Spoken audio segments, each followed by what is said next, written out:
Bonjour à toutes et bonjour à tous et bienvenue sur ma chaîne YouTube. Aujourd'hui, on va répondre à la question « Mais pourquoi je suis en burn-out » Pourquoi moi? Tout d'abord, le burn-out, ce n'est pas un truc qui vous tombe dessus comme ça par un beau matin d'avril. Le burn-out, on l'a toutes et tous senti venir. Il s'installe par petites touches, on a quelques micro-signaux que l'on préfère balayer et ne pas prendre en compte. Je me rappelle comment ça s'est passé pour moi.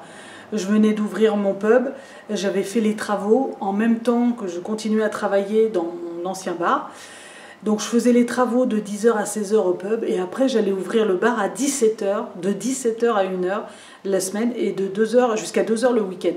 Je ne sais plus trop combien de temps j'ai fait ce cirque, mais bon, ça a duré. Mais en fait, la fatigue physique, c'est certes très important. J'ai envie de dire, si vous dormez bien, c'est quand même quasiment réglé. Une bonne nuit de sommeil et vous repartez.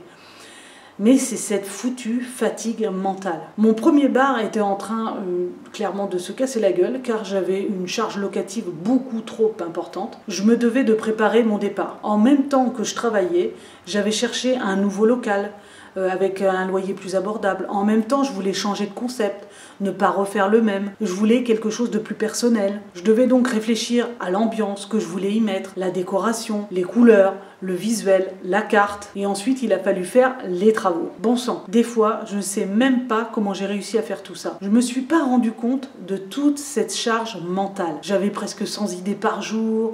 Je devais prioriser certaines choses, en ajourner d'autres. Je devais. Et le ruminement, il a commencé. Là, je peux pas foirer. Après, j'ai plus de cartes dans mon jeu. Et est-ce que les gens vont aimer mon univers? Et surtout, est-ce que ça va marcher? Car quand même, c'est la question principale que l'on se pose quand on commence à faire tourner un business.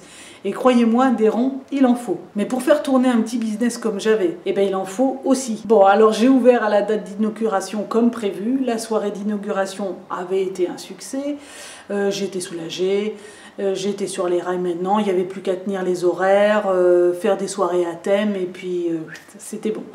En gros, faire vivre le pub. Et on ne peut pas se rendre compte de tout ce qui nous est passé par la tête pendant tout ce moment. Pendant tout ce temps-là, les travaux, la déco, on ne se rend pas compte que, mine de rien, on a commencé la descente. On a commencé à s'entamer soi-même. On a attaqué la réserve. Je me rappelle même que la première année, j'ai fait 1 ou 2 malaises vagales. Des malaises qui sortent de nulle part. Hop, comme ça, c'est très bref. Boum, d'un seul coup, t'as plus de jus. Tu repars aussi vite, mais pendant 10 minutes, t'es cloué au fond du canapé et tu ne peux pas te lever. Même Sarkozy en avait fait un à l'époque. Je me rappelle, j'avais écouté ça aux infos et je m'étais dit, waouh, le mec, il est tellement stressé que voilà, il fait des malaises. Du coup, voilà, maintenant c'était mon tour.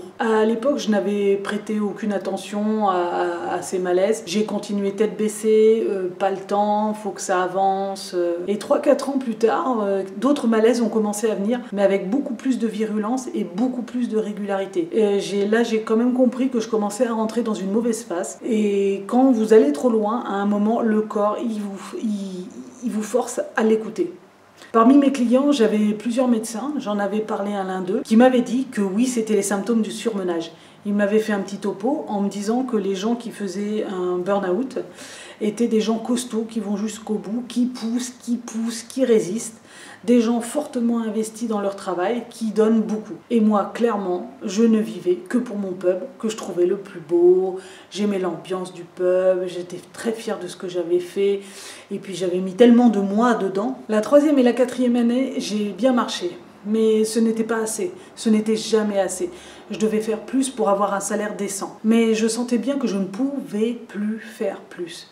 Humainement, c'était impossible pour moi. J'avais atteint mes limites physiques, clairement. J'en étais très consciente. Le burn-out, c'est ça. C'est ce décalage entre les efforts que tu fournis et les résultats que tu obtiens. Tu ne peux pas travailler 50 heures par semaine et toucher des cacahuètes. Au début, tu veux bien donner le coup de collier, mais à la fin, il faut que ça tombe. Clairement, mon commerce ne me rendait pas ou trop peu par rapport à tout ce que je lui donnais. Mais alors, bonne nouvelle, les burn-outés, vous êtes des personnes tellement investies dans votre travail que vous en tombez malade. Mais pas de panique, ça veut dire que vous êtes forte. Si vous êtes en burn-out, c'est que vous l'êtes, alors vous serez aussi forte pour vous en sortir. Et sans médicaments, c'est possible aussi. C'est ce que j'ai fait. On va le faire ensemble, mais avant ça, et si vous ne voulez rien rater, vous pouvez vous abonner à ma chaîne YouTube avec le bouton s'abonner juste en bas à droite de la vidéo.